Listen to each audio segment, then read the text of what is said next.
What's going on, guys? Welcome back to another episode. So today we're back in the baby room, pal. I mean, there's a lot to update you on because you guys haven't even seen everything that's in here now. So how about we show them? Let's get to it.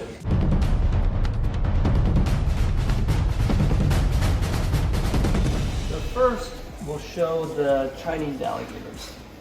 They definitely seem to be a fan favorite. Now this guy is the oldest one. You can see he is looking really, he or she is looking really good. Did we sex this one, Ryan? We have not. Okay, I was just wondering if we tried to sex it, but. I think we tried and it was too small. Oh, I think really? Now it's at a good size to where we probably could sex it. Yeah, for sure. So you can see it's definitely got really nice weight to it. Really healthy looking. But again, it's, you know, it's a little stressful to pull them out like this, but we're also doing a health check, making sure everything's working, making sure everything looks right, just getting eyes on him. And what would you be hoping for? Like, would you be hoping to have male heavy Chinese alligators or female heavy Chinese Probably alligators? heavy females, just because one male can breed with multiple females. So, eat all his And you have some pinky mice in there for it. So we'll throw them back in there, because a lot of times they just get so crazy that they just knock them over off the land area and they miss them. So put them back on there. So just wanted to make sure, because as you can see, guys, let me see if I can get them back. The black against the black is hard to see.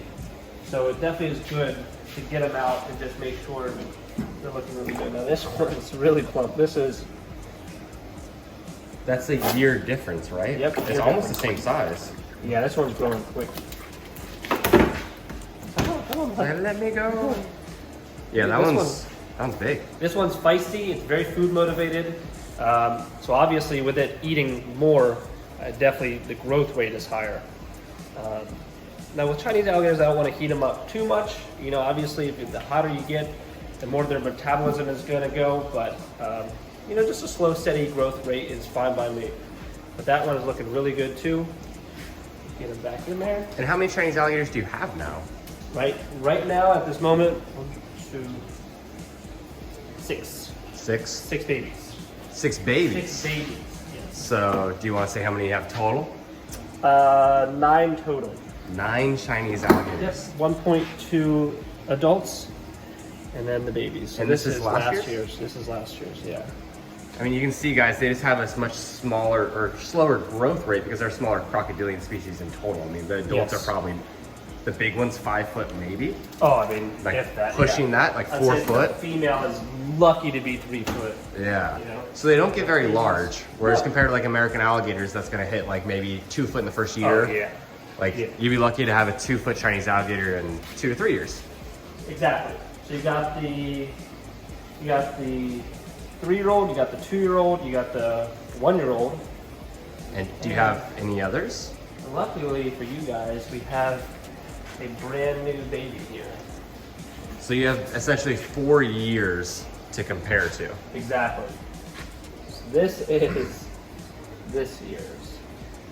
And it's always funny because I always see the yearlings, I'm like, wow, did you guys even grow? But then I look at this thing, this little salamander, and I'm like, oh, this is what they start out with. This is how tiny they are. And you can definitely see the growth from there. And how old is this one? This one's like, This what, one a week or is 2? a week old, yeah. This one came out with a pretty big yolk sac, so I kept him in a small tub with a little bit of water just to really absorb that yolk sac, keep a very close eye on it until putting him in this enclosure. You're opening your hand a little bit more so they can, there you go.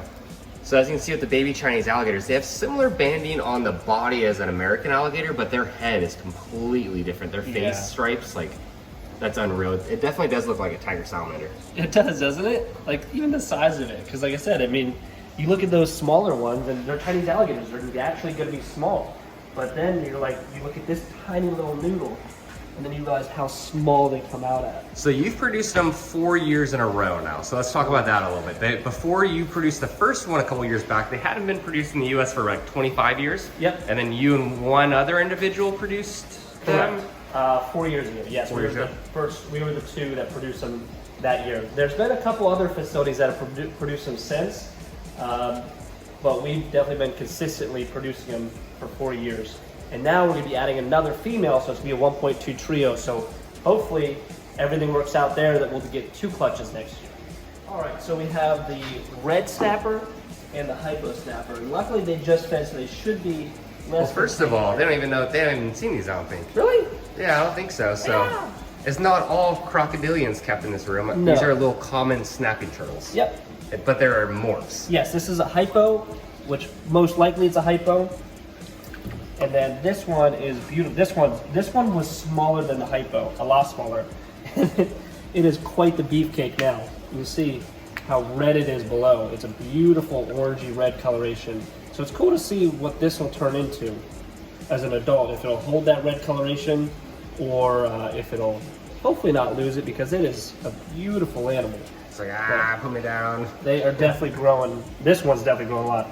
Eating them fuzzies now, and croc chow, and all sorts of stuff, fish. They definitely have an attitude. Oh yeah, it's a snapper, you know? I mean, they are very, very grumpy turtles. Next up is a beautiful pair. Well, I don't know if it's a pair per se. Well, we got them as a pair. Was it? Yeah. He said that he sold them as a pair? He sold them as a pair. We have not sexed them though. We haven't sexed them. So we'll see. So unconfirmed pair. Unconfirmed. And these are the Palps, which is the Cuvier's Dwarf Cayman. Come on, bud. We'll see if Kyle can get these guys out. They're just so spastic. So that's the biggest thing with them, is they just...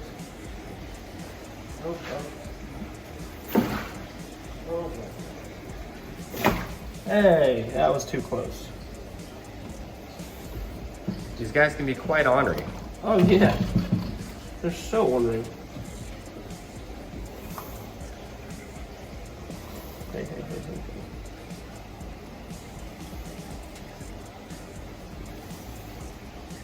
And now explain what you're doing here. You're basically working the animal, getting it used to the touch before you just pick it up, rather than grab it by the neck as you see a lot of people do, because that just stresses them out completely. Yeah, you know, these guys are tougher because they are very grumpy species, but it's still, I still want to show that it's possible to pick these guys up. What's the point of wearing gloves, honestly? Yeah, you're just getting the gloves ripped out. Full of water. It'll protect me if they bite me. A little bit of a splash. So this process takes longer, but it's less stressful for the animals. Because you're not just ripping them up by the neck. It also is building some level of trust with them too, over the course of a few years. How's that water taste? Ugh, terrible. Luckily it went in my eye and not in my mouth. I don't know if that is a good thing. I don't know about that. Like, the eye might be worse. Luckily my eye will get infected. Ooh. So that's the thing with Palps and traits. He's just so spazzy. And again, he just ate. You can see that giant belly. Easy, bud. Easy. Get him. This might be a good video. Let's see how close Kyle gets. Oh, you're just gonna throw him at me? Now look at that, guys. There we go. That is a nice, chunky dinosaur. I mean, these Palps look so crazy cool. So and yeah, there's a pair of them. Sudden movements. But these are very, very tough species to do this with, just because they are that very grumpy, spazzy personality. You're good, you're good. I mean, you're able to get him out decently well. He's definitely looking at you like, I do not know if I like this or not, but I'm not going to kill you yet. My nose itches. Can't itch it. But it's all about just reading the body language, reading their movements, and if he starts to get weird, then I'll just lower him back into his closure, and hopefully he'll just swim away. And these are probably like, what, 2-year-old animals? Yeah. They're a small species as well, like the Chinese alligators. They are. They don't get too large, so they don't grow too fast. You can definitely see they're definitely not missing any meals, but they are a beautiful species nonetheless. I mean, it is one of the most impressive species, I'd say, when they're adults, just because they do look like true dinosaurs when they're adults. And these guys also aren't endangered, because if you guys look at their skin, I mean, they're completely armored, so even their belly scales are completely armored, so they're not highly desirable for like the leather trade, so they're not hunted as much as other crocodiles, like say the Orinoco's that have beautiful skin that make great belts or shoes, supposedly to those people. Yeah. But these guys make terrible apparel. So no one's really trying to hunt them for the skin. It's usually just bushmeat is what they hunt them for. Yeah, it's not the most comfortable of scoots. The best thing about them is they stay small, but also they stress very easily. They go off food very easily. A lot of them are wild caught, so it's a lot of times very hard to get them on food. Whereas alligators, honestly, you could probably move them around and they'll eat the same day. So alligators are a lot easier to get to eat. But if you're looking for a long-term animal that can be suitable for indoors, large indoor enclosures, these are a suitable species for that. Because what, they get like maybe 6 foot? 6 foot's a monster. Yeah. But again, I mean, I'm not gonna say that you can't have this species, no one can have this species. I have seen adult Osteolaemus in the wild living in like a 4 foot by 4 foot wallow. Now, obviously they had all the rainforest to walk around in, so they're very terrestrial species. So if you have a ton of land space for them, that's great, but you don't need a ton of water for Osteolaemus per se. So there's some species that, I believe is somewhat acceptable in the pet trade. It'd be similar to like keeping a big water monitor or like a lace monitor or like any of these big monitor species. Probably. These smaller crocodilian species are comparable, not exactly, but they're pretty comparable to that. Yes, properly. Okay, bud. So again, that's exactly what I wanted. You see how he motioned that he was ready to go, lowered him down, and he literally just walked off of my glove. So that's exactly what I want. It's a very positive experience for him. As far as being very little stress. I mean, obviously it wasn't a positive situation per se for him, but it wasn't like we snatched him up and wrestled him around.